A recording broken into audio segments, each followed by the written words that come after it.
Каменувањето на автобус на ЈСП и масовната тепачка меѓу две групи малолетници во Скопската населба Ченто, која заврши со повредено момче, повторно го отвори прашањето за насилството меѓу младите. Етничките поделби се најчеста причина за физички пресметки, кои пак се резултат на непознавањето на останатите заедници, велат младите ученички Вероника и Ангела.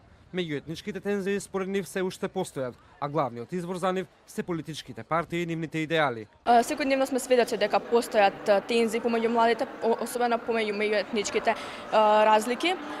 Сведоци сме дека има многу физички конфликти, напади и слично.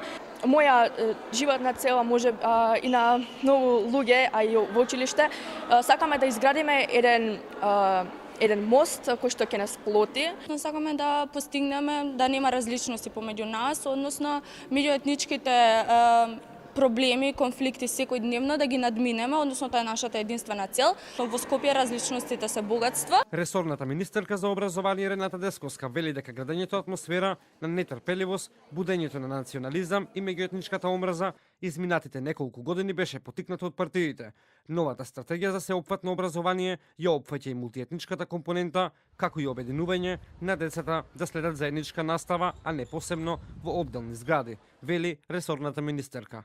Учениците кои што учат на македонски јазик учат во една зграда, учениците кои што учат на албански јазик учат во една зграда. Значи дури и физички се одвоени, што е пракса која што не е добра. Значи правиме напори со градоначалниците да се обезбедат сите проектни документации, но и дозволи за градба со цел да ги срушиме прво тие физички бариери. Меѓуетничките тензии на младите се честа појава изминатите години. Партиите секогаш одговорноста си ја префрлаат едни на други.